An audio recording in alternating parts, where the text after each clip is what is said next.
Alright guys, welcome back to part 2 of our Dragon View playthrough for the first 3 levels.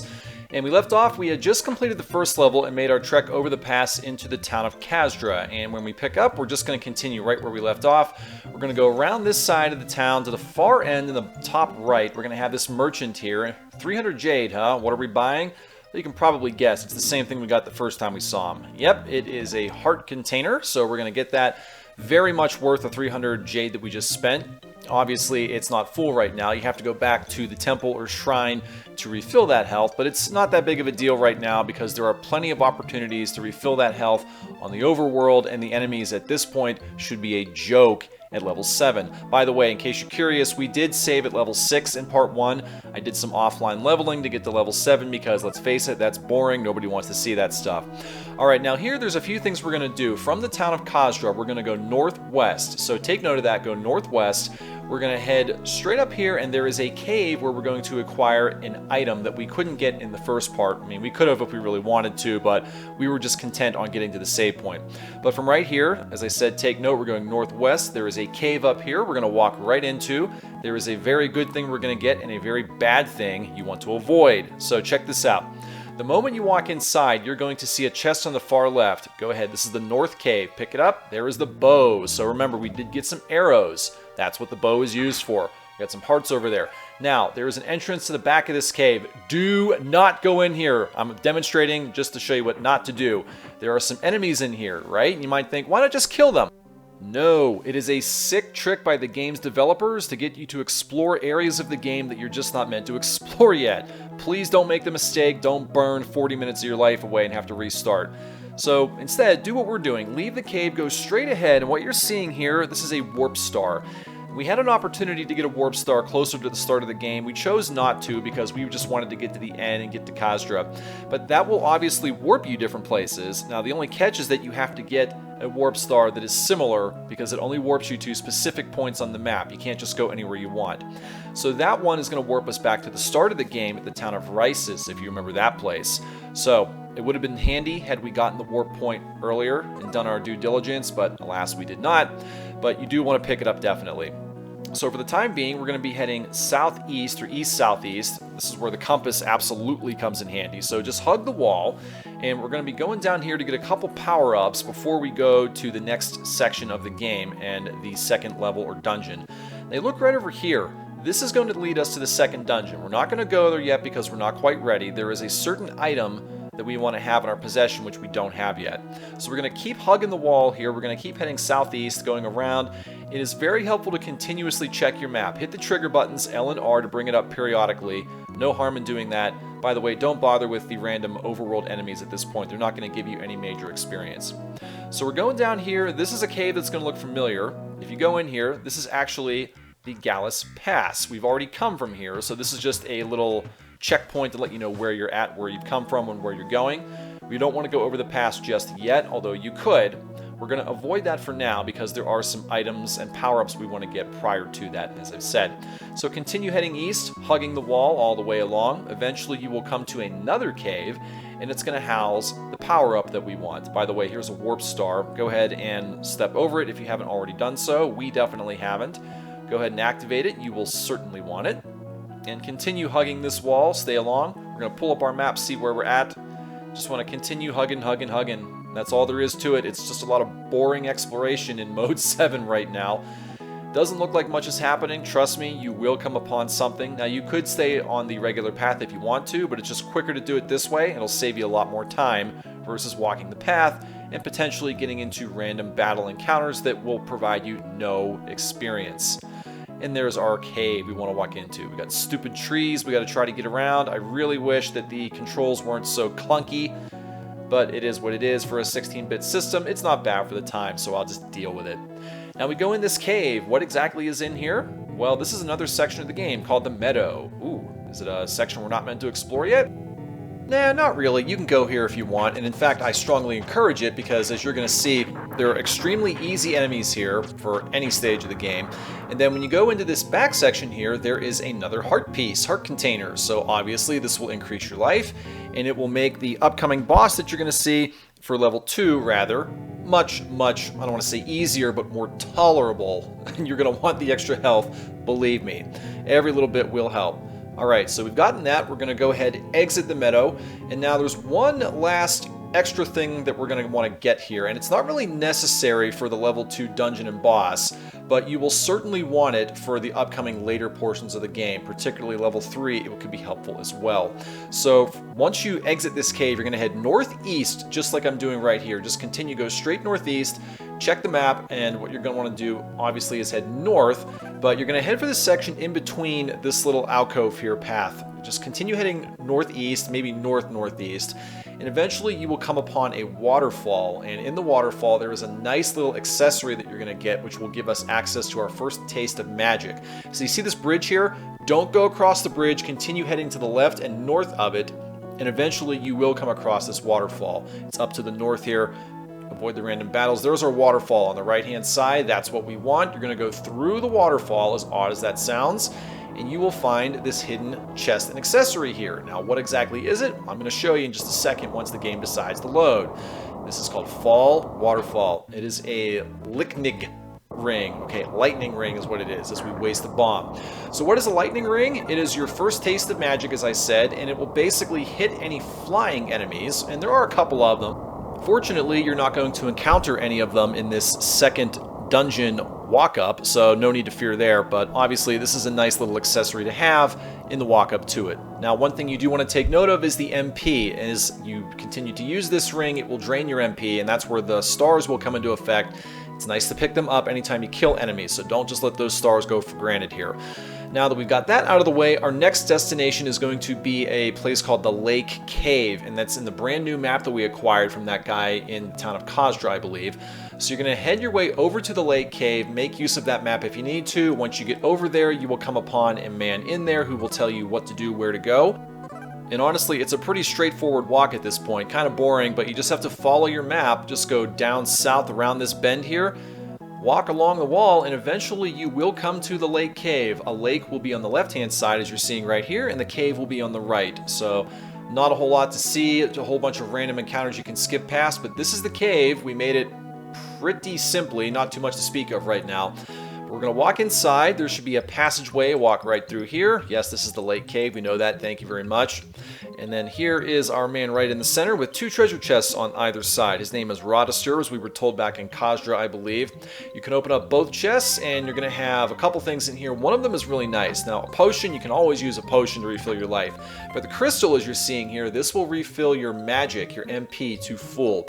Now, we only have 2 stars, so it may not be very beneficial to waste the crystal when you've only got 1 or no stars left, because there will be some magic pickups that can increase your magic consumption very soon. You'll get one in the level 2 dungeon. So I wouldn't do that just yet, but certainly hang on to it. Very nice thing to have. You can also buy more crystals in the town of Casdra, I believe, so not too big of a deal right now, but alas, you have one. Okay, now here I'm just simply retreating to the town of Casdra. You don't have to go this way, and in fact, the way that you're supposed to go is to the town of Rysis. If we had picked up both of the warp stars between Rysis and here, we could very simply warp there without having to go back over the pass and save ourselves a lot of time. But we didn't, so again, this is something you don't have to do. I'm going to make a quick retreat there, refill my life, not that it's really necessary, and then you can retreat and go straight over to the town of Rysis. Beyond that, there's really not a whole lot else to see here. It's the same old stuff. So forgive me, I'm just going to go ahead and bypass this, and we'll skip right ahead to the Galus Pass, and then we'll see you when we're about to approach Rysis. Okay, here we are at the entrance to Galus Pass, going up and over the opposite way this time. Now, fortunately, we don't have to go all the way over to the top and bottom like we did the first time. There is a shortcut we can take, so better than nothing. Feel free to kill these enemies here. They still give you some, although not great, they still give you better than 1 pixel of experience, so don't treat them as nothing. No, take them down. There's like 5 or 6 of them you're going to encounter before you get to the shortcut portion. And I think I just fell in the hole there. Oh well, whatever. And we're good. Alright, now go in this little caveway, archway here. We're going to continue all the way over to the right, and this will be the shortcut all the way to the exit. You could drop in the hole there. There are 3 or 4 scorpions at the bottom, but at this point, scorpions are laughable, and they provide next to no experience, so do what you will. We're going to continue walking over to the right and then down these steps. Once again, feel free to kill these little pink, purple moth, bug, butterfly enemies, whatever they are. And then just walk all the way down here. And then we are down over the pass. So like I said, nice little shortcut. Save us a lot of time. And we're pretty much home free. So we're going to leave Galus Pass. And once we get out of this little passageway from the gateway, we're going to go southwest. You could follow the pathway if you want to. You could fight the random enemies, but again, there's no point. You get no real experience. So just look at your compass, go straight southwest. There's a couple things we have to do before we continue on to the second dungeon of the Fire Cave. Yes, you need to get to Rysis so you can get the item necessary to enter the dungeon, but also you want to activate a warp star here, which will take us straight over to the Casdra area and avoid having to go over the stupid Galus Pass once again. So right here, this is Rysis. We're going to do that first because obviously it's right here. You can check the map to see exactly where you are, and we're checking the wrong map actually, so go down. And let's try this again. Pull it back up, make sure you hit the right button. Back out of there, and let's get the Rysis map. There we are. Now, the warp star is in the far bottom left. You can go there or go right into Rysis. Either way doesn't matter. We're going to do this first.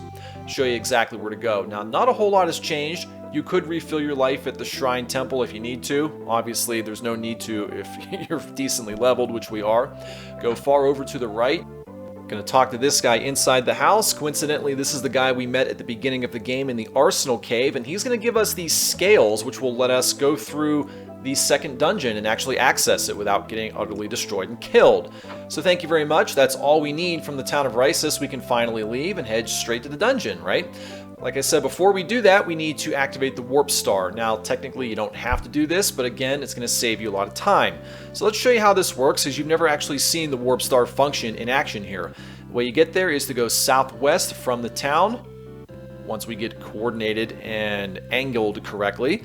And it's not here, but it's very close. I believe it's over in this section. Yes, right over here. Now, it's already glowing yellow because we've activated the other portion near the town of Casdra. But once you step on it again, check this out. We're going to pinwheel and spin around until eventually the screen goes completely white. Gotta love those 16-bit effects. And we come out of this warp right about now, and we are now back near, not in, but near the town of Casdra, which is going to save us quite a bit of time. So thank you very much for that. Now I'm dizzy as hell. All right, now to get to the second dungeon, we are going to head southeast. And by the way, here's our level and experience. So yes, southeast is going to send you straight to the entrance of the second dungeon. It should be a fairly straight walkthrough. There are no other short checkpoints or quick ways to get there, so just take the scenic route because it's the only way you're going to go. There is a other thing you want to pick up before going to the third dungeon, but obviously we're quite a ways from that. It's a little stump with a guy in there who will power up an accessory that we have not gotten yet. We will talk about that a little bit later once we get to it. There are also other optional areas of the map that you could explore, but again, with a run like this where you can't die even one time, it's not worth chancing it. You're certainly fine at level 7 for the time being. You know, you are going to want to level up before entering this second cave, but for right now, we're fine. Now, as we go this way, check this out. The land is going to turn red, the sky goes red, and the music changes. So that tells us we're headed in an ominous, eerie, deadly direction, right? You're going to see that for several other areas of this game. I think this is a nice touch. Now, the entrance to the second dungeon is right up here as we bonk into the dead trees. You can go in there if you want, but it's not advised given our level. I would say get yourself to level 9, possibly 10 if you want to take the time to do it. So there are random enemy encounters around here, and there are only going to be one enemy type in this section. These are the fire beetles. Very similar to the beetles we saw in the beginning of the game, only difference is that they do more damage and they take more hits here, and of course they shoot fire instead of dust or sand. Pretty much the same otherwise. So right around here, you're going to see me do nothing but power level until I get to level 9 or 10. I can't recall exactly how high I took it. So with that being said, we're just going to skip the leveling section, and we will see you when we are ready to enter the fire cave.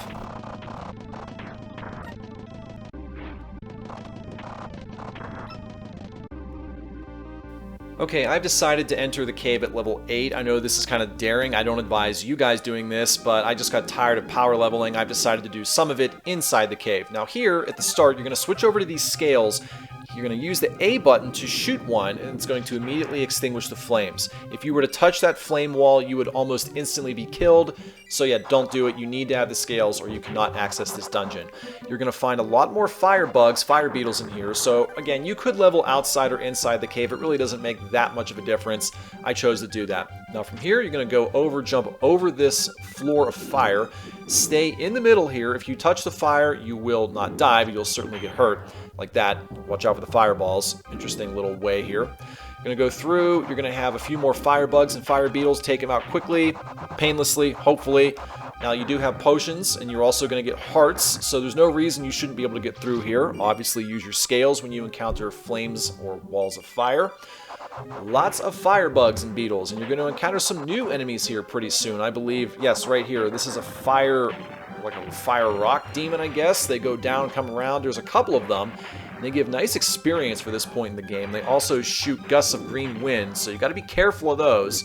You want to try to keep those enemies on screen if possible and not have to worry about the green gusts coming from far away where you can't see them. Thankfully, not a big deal right now. Our health is looking pretty good. Experience is also looking really good. One more enemy will get us to level 9. The question is, where is it and what will it be? We're about to find out very soon, I believe, in this next room. Now, this is an annoying enemy. This little fire fighter, freedom fighter, whatever he is. He will counter you and he'll hit you with pretty decent damage, even for level 8. So you're going to hit him, get off the same plane, hit him, get out of the way, and boom, we're at level 9 right now. Now here we have some statues here. They can be pushed from the left or right side. It's not that big of a deal in this room, but take note that you can push them because there will be areas of this cave where you need to push the statues to access different parts of the level here. Here's another fire pillar. Get out your water scale and shoot it and get rid of it. You can go not left, so you have to go right. And we're going to see what we have in this room here. We have another statue, and as you can see, it is blocking a passageway. We will be going that way eventually.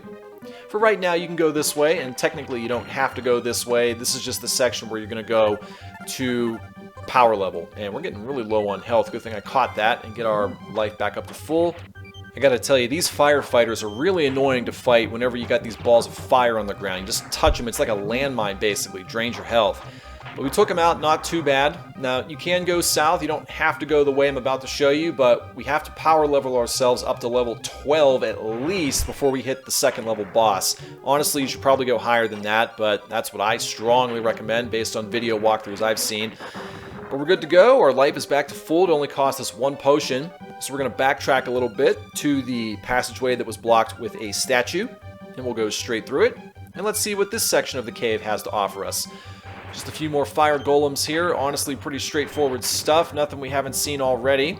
But it's good to know what's up ahead if you're watching this for the first time. We're going to keep on walking on through. What do we have here? We have another fire golem and some rolling fire. Now, the rolling fire cannot be killed, so this is a section you have to know to kill the enemy and continue walking forward here. Pick up the jade, and we accidentally backtracked. Not a big deal. We're just going to continue walking on forward here, jump over the rolling fire. There will probably be one more section of rolling fire later in this cave.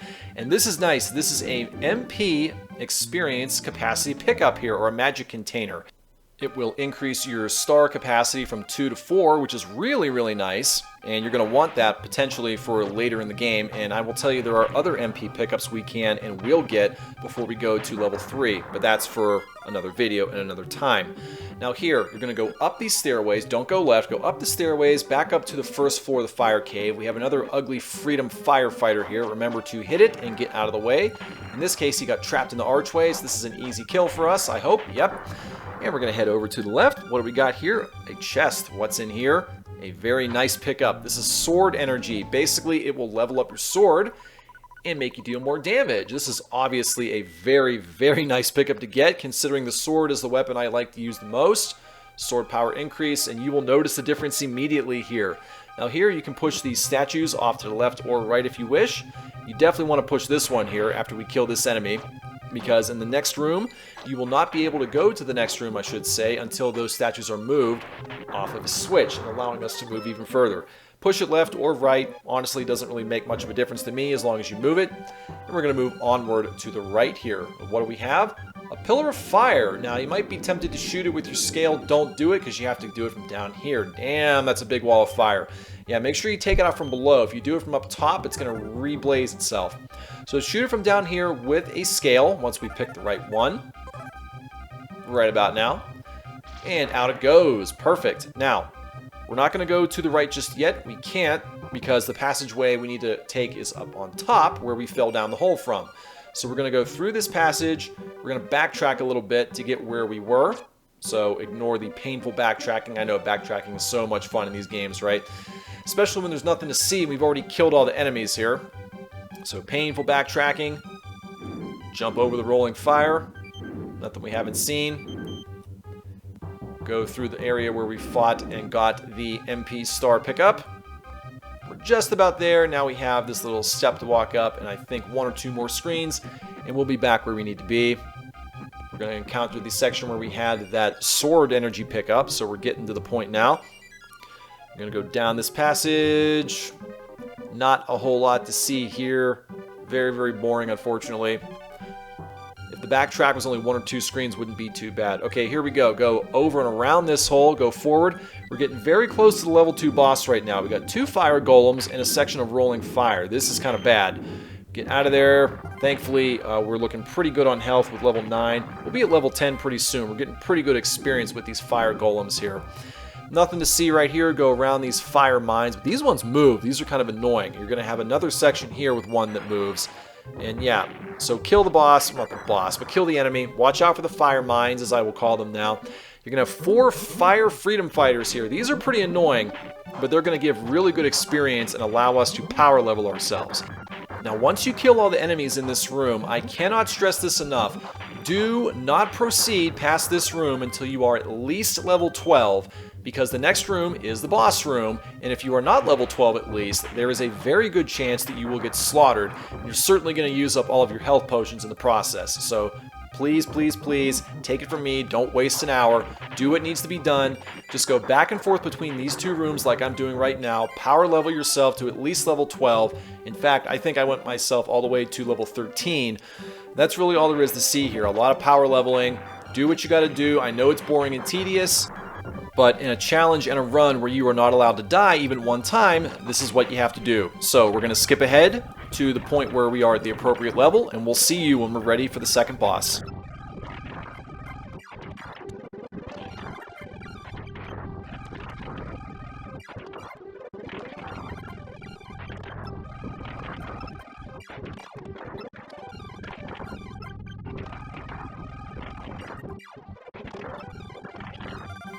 Okay, I think we are good to go on our levels. Level 13, let's go into this little cavern and fight the boss. We got a nice big long enemy bar. So what in the world can this boss possibly be? Can it be any worse than Giant Scorpion?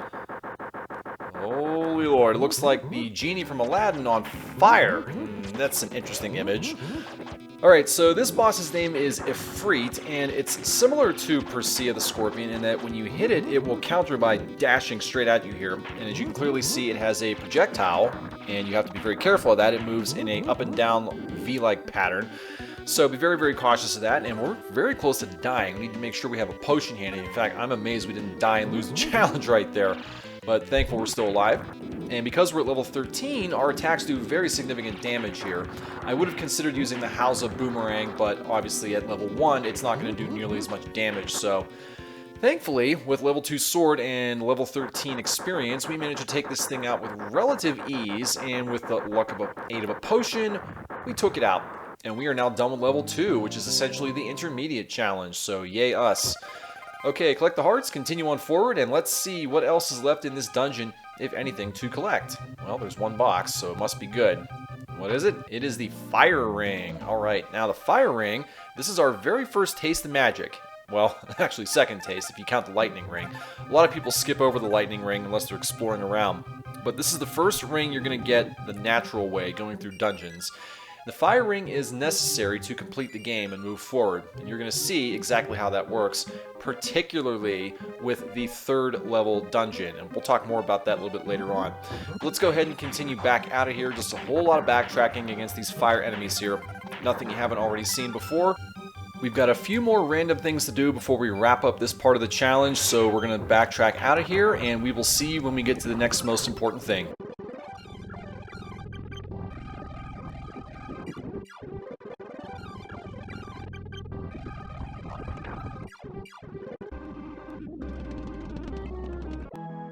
Now, when I said we had a couple more things to do, I really only meant one thing. So here, we're just kind of backtracking out of the fire cave area. We're going to be making our way all the way back to Casdra. Now, technically, yes, there are some things that we could do. There is a sword technique we could pick up. There are some MP and HP containers we could pick up. There's actually an upgrade to the lightning ring we can also get. And an upgrade to something else here. But you know what? We're pretty much up against the wall here at the 30-minute mark. So we're going to save all that for part 3. Trust me, there's plenty of time, no issues. There's only one thing we're going to do right now in the town of Casdra as we backtrack. We could refill health if we need to, but as you can see, we've got full health. Not really a big deal. So there's only one thing we're going to do. We're going to go all the way to the shrine here, which is going to contain the entrance to the 3rd level, which is the snowfield. And we could do it now or later. It really doesn't matter, but just to fill up some time, we're going to go to the back section of the town here, right over here, actually. We're going to wait for this guy to stop talking and stop wasting our time. You can go into this shrine here. There's not a whole lot to see. What we're looking for is an area beyond the shop in the back area. There's going to be a man guarding an archway and a doorway to the next level, which is the snowfield. And you can't get there without the fire ring. And since we're pretty much there and we clearly have the fire ring, here we go. It's going to be not this building. It's going to be a little bit past this. Keep moving over to the left, and I believe it's right in here. Yes, here we go. And this is the guy right here who's blocking the pathway. He will only let you buy with the fire ring in stock, which we clearly have. He'll move out of the way, and he does give us a map for the snow map, which is the level 3 area we're going to be encountering. But we're going to save that for the next part of the video here, since we're up against the wall, as I've already said. So let's go back to the Dragon Shrine Temple and save, and we will call this good. And I believe it's just going to be right over here, down, when we get a chance to go. Yes, there we are. And hook all the way around. Honestly, we could have just saved that for part 3 as well, but we just needed something to do. So walk right inside. And that's it. Thank you guys for sticking around thus far. Part 3 gets even better, I gotta say. So take care. We will see you in part 3 when we wrap up this challenge and this quest here. Have a good one.